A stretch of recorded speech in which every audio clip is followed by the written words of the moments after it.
তো বাচ্চারা, পরীক্ষার যে প্রশ্ন ছিল না, ওটা শুনছি ফাঁস হয়ে গেছে। তা তোমাদের পরীক্ষা কয়েকদিন পরে হবে। Good morning sir. হ্যাঁ নমস্তে জনাব, আসো আসো, তোমারই তো খুঁজি। শালা, 12টার সময় স্কুলে আইসা গুড মর্নিং বলতেছিস?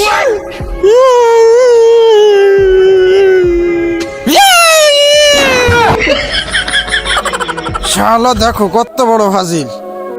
তো এখন বলো, কালকে কে স্কুলে আসছিল না?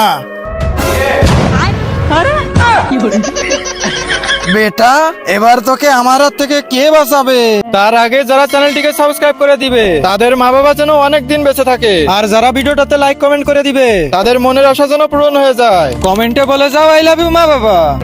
প্লিজ আমাকে ক্ষমা করে দাও প্লিজ। তাহলে এটা বলো, কালকে তুমি কি করতেছিলে? স্যার, ও কালকে 4 ছক্কা করতেছিল। মানে স্যার, ও কালকে জুয়া খেলতেছিল। না স্যার, ও কালকে গার্লফ্রেন্ডের সাথে ঘুরতে গেছিল। কি তোর গার্লফ্রেন্ডও আছে? না, আমি সিঙ্গেল। ওসব মেয়ে আমার পছন্দ না। আমি তো শুধু পার্টি করি, পার্টি। আজকে পার্টি মেরি তরফ সে।